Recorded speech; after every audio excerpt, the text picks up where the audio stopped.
You're listening to a Roddenberry podcast.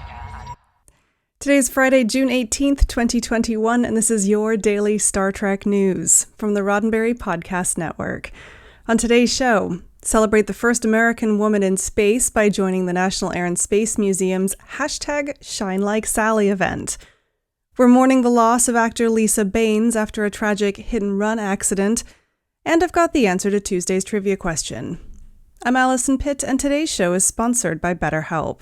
Get 10% off your first month of counseling at betterhelp.com/DSTN.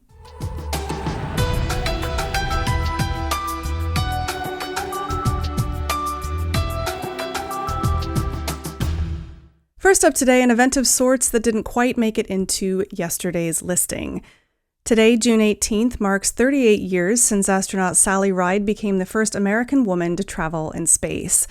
The National Air and Space Museum is honoring her legacy with Sally's Night, a virtual event aimed at encouraging participants to show that you too can shine like Sally. Having posted the event to social media, the National Air and Space Museum hopes to motivate others to share what they love about space and the sciences. Sharing is easy. Simply post what excites you about space and include the hashtag #ShineLikeSally. To take part in the Sally's Night virtual celebration, you can sign up with your email address to receive the Sally's Night Celebration Guide. Guides will be emailed to participants from the National Air and Space Museum, allowing you and your family to join the festivities and share together a love of science and, of course, space. A second post featured something that should catch the attention of Star Trek fans. The post featured a photo of a very special Starfleet communicator, along with the caption, "Another way to shine like Sally, watching or reading science fiction." Sally Ride was a Star Trek fan, and this communicator badge prop from Star Trek Voyager was given to her by Kate Mulgrew, who played Captain Catherine Janeway. Following her career at NASA, Ride taught physics at the University of California, San Diego, and she served as the director of the California Space Institute.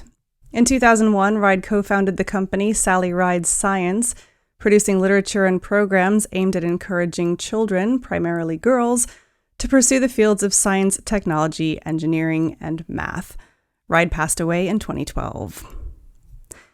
Whether it's the exploration of other planets, looking up at the stars, enjoying Star Trek, or even that other Star franchise, remember to use the hashtag #ShineLikeSally on social media today to share what you love about science and space. For more information about Sally Ride and to sign up for the Sally's Night Celebration Guide, visit airanspace.si.edu.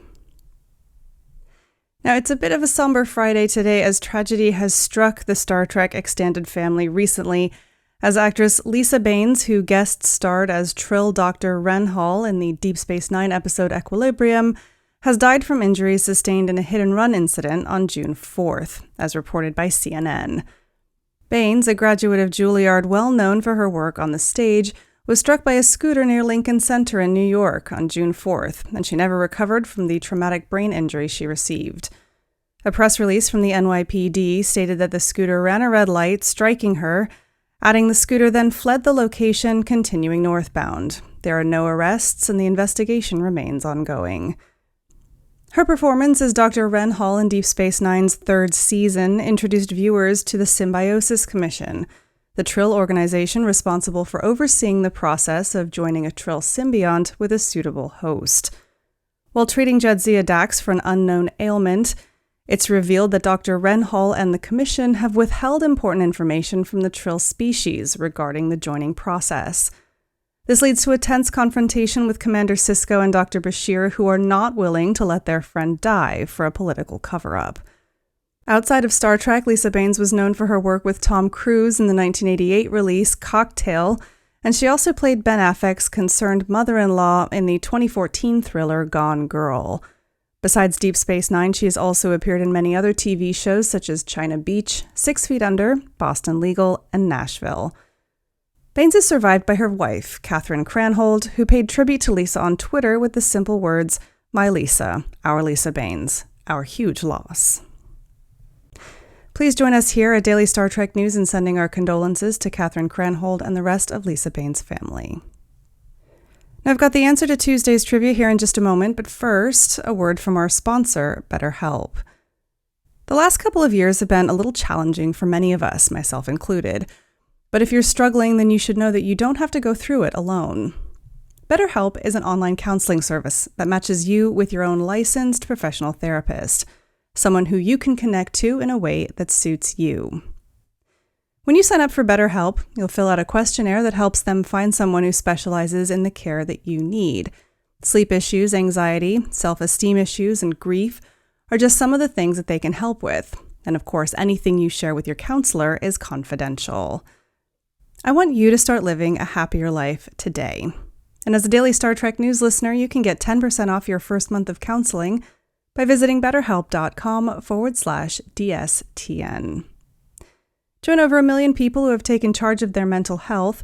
Again, that's BetterHelp, HELP.com/DSTN. And now it's the answer to this week's Trek Trivia.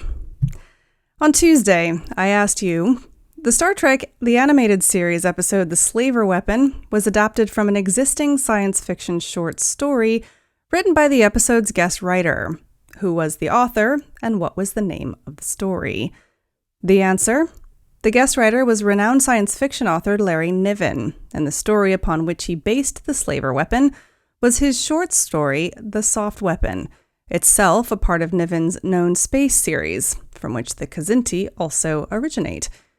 According to Niven himself, he was given a wide latitude in regards to the usual Star Trek formula when penning the episode, including being allowed to leave much of the principal cast out of the story entirely. For more Trek trivia, tune in next Tuesday. Well, that's it for today's Daily Star Trek News from the Roddenberry Podcast Network. Don't forget to check out the other great shows on the network at podcasts.roddenberry.com. Daily Star Trek News is produced by me, Alison Pitt, and written by Chris Peterson and Jack Brown, with trivia by Ari Connerty-Singer. Today's show is sponsored by BetterHelp.